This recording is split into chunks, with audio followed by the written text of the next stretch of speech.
Turbo 99.1 FM. Burby's 99.5 FM. Kaieteur Radio.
Good afternoon. Welcome to your main newscast right here on Kaieteur Radio 99.1 and 99.5 FM. With your news, my name is Joshua Van Slightman. Recent events have highlighted the high risk involved in the oil and gas production, but to ensure a sustainable world for generations to come, petroleum companies have been urged to step up their game when it comes to safeguarding the environment. Delivering this charge was Executive Director of the International Association of Oil and Gas Production, Iman Hill. The keynote speaker at the Guyana Basin's Summit that opened on Tuesday at the Pegasus Suites and Cooperative Center in Georgetown. The summit is a three-day event aimed at uniting key stakeholders in the energy sector to forge business collaboration. Hill alluded to the three pillars of building a sustainable oil and gas industry when she pointed to the important role of the energy sector in maintaining a safe environment. In highlighting the importance of safe operations, she pointed out that when things quote-unquote go wrong in the quote-unquote high-risk industry in which they operate, lives can be lost and families devastated. In other news, industry experts and potential investment partners participating in the 3-day Guyana Basin's Summit, which opened at the Pegasus Suite and Cooperative Center on Tuesday, all agreed that the country's success with its petroleum dollars lies in the strengthening of its health, education, and infrastructure industries, as well as its human capital. There was also unanimous agreement that Guyana must invest in renewables such as solar power so that its efforts towards diversification can be achieved. Specifically underscoring these key points during the opening of the summit were Canadian High Commissioner to Guyana Mark Burham, Jerry Gavaya Jr., Senior Vice President at the Georgetown Chamber of Commerce and Industry, Professor Paloma Mohamed Martin, Vice Chancellor of the University of Guyana, and Angus Young. In other news, police in Georgetown are currently investigating the death of a 19-year-old Samuel Graham, who passed away on Monday after being beaten by a group of men at a bus park on Friday last. According to information, the incident, which claimed the life of Graham of Samaru Dam, Port in West Bank, Demerara, occurred around 15 hours 45 at Kroll Street, Starbrook, Georgetown, in the vicinity of the Route 45 bus park. Police revealed that based on information received so far, Graham, who was a student of the Government Technical Institute, was at the bus park where he was confronted by several males who lashed him about his body and head with a golf club and escaped in a motor car, which has not yet been identified. As police investigate, the young man's family members, who are seeking justice for his death, are convinced that the attackers had mistaken him for someone else. In other news, a Venezuelan woman on September 26 last was reportedly lured into a trap by a man to gang rape at 2nd Avenue, Bartica, Region 7. Region 7 detectives were able to capture 3 of the alleged perpetrators, and they were on Monday charged for the offense, while a 4th suspect remains at large. The 3 charged are Aubrey Garway, a 22-year-old minder of 2nd Avenue, Bartica; Kevin Pollard, called Chiney, a 29-year-old boat captain of Itabali Landing; and 24-year-old Ryan Henduro of Sheet Anchor, Berbice, Region 6. Henduro and Pollard were released on $300,000 bail each, while Garway was remanded to prison. The men are expected to make their next court appearance on October 21, 2022. This is your main newscast on Kaieteur Radio 99.1 and 99.5 FM. We will return after these messages. Right now, children are at an increased risk of sexual abuse, and the perpetrator can be nearer than you think. So stay alert and be aware. Be aware of your neighbors. Be aware of your friends. Be aware of the people you have in your home. Do not become complacent. Protect children now. You can make a report to the police or call the CPA hotline on 227-0979. A message from the Child Care and Protection Agency, Ministry of Human Services and Social Security, and UNICEF. This is GHK Lal, inviting you to join me weekdays from Monday to Friday on the National Outlook for commentary on a range of issues, immediately after the 12 noon and 7 p.m. newscasts on Kaieteur Radio at 99.1 FM and 99.5 FM. Looking forward to you sharing in the conversation.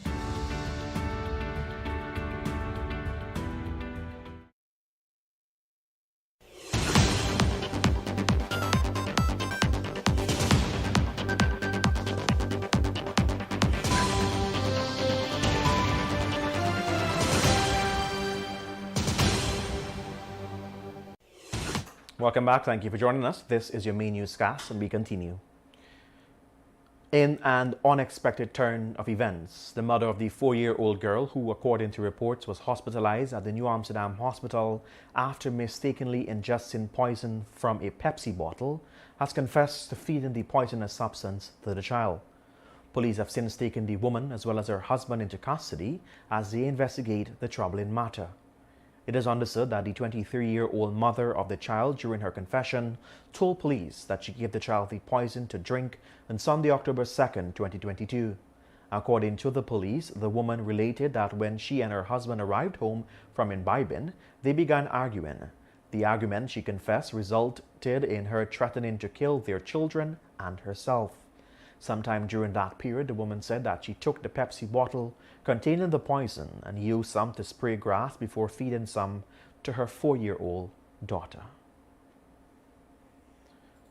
In other news, a security guard on Thursday filed a $50 million lawsuit against Police Detective Sergeant Dion Bascom for naming him as a suspect in the March 2021 execution of Ricardo Fagundes, known as Paper Shorts.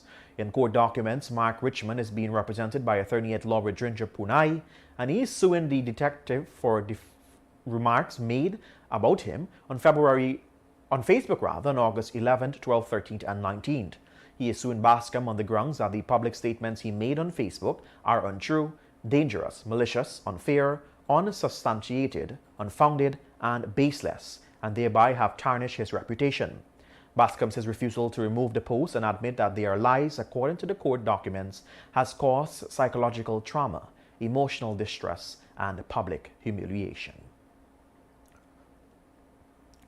While Senior Minister responsible for Finance, Dr. Ashni Singh, has announced a reduction of gasoline and diesel prices at the state-run Kaieteur, the opposition is calling on the government to urgently introduce an electricity subsidy for low-income households. The call comes days after ordinary citizens raised concerns about the fact that the relief route taken by the government will not reach them. Among other things, Guyanese using public transportation have complained that despite the reduction in fuel prices by the government, minibus and taxi operators have refused to lower their fares, which they had jacked up due to the hike in gas prices. Speaking at the press conference on Tuesday, Youth and Economic Policy Advisor at the Office of the Leader of the Opposition, Elson Lowe, noted that the government could have offered a better form of relief much earlier, given the persistently elevated international oil prices.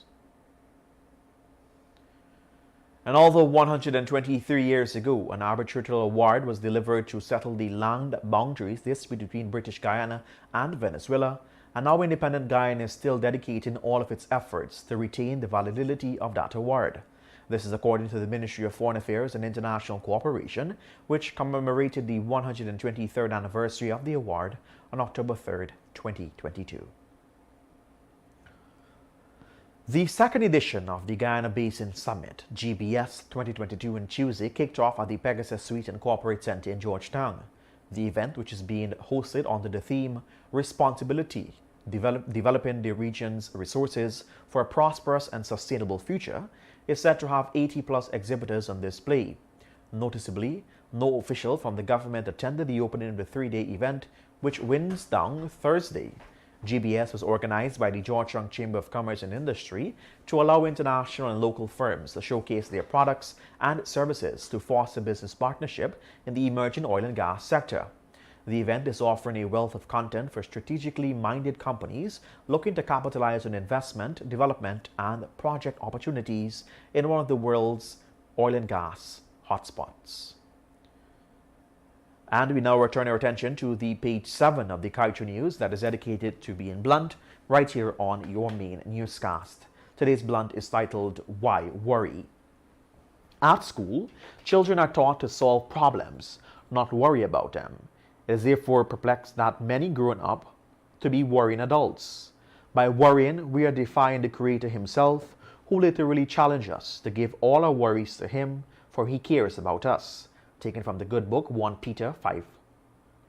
That should be 1 Peter chapter 5 verse 7. To every problem there is a solution. We just have to find the right solution and apply it. And the solution that always works, some of us have realized, is simply taking the problem to the Lord in prayer. If we apply this principle to every problem we face in life, rather than worry or wish them away, the world would most definitely be a better place. Ponder on that. And with that, we've come to the end of your main newscast right here on Kaieteur Radio 99.1 and 99.5 FM. Allow me to remind you that you can get the full details of these stories and much more by picking up a copy of the Kaieteur News at a newsstand near you, or head across to our website at kaieteurnewsonline.com. My name is Joshua Van Slyckman. Thank you for joining us. Have a great remainder of your Wednesday, and encouraging you to play it safe out there.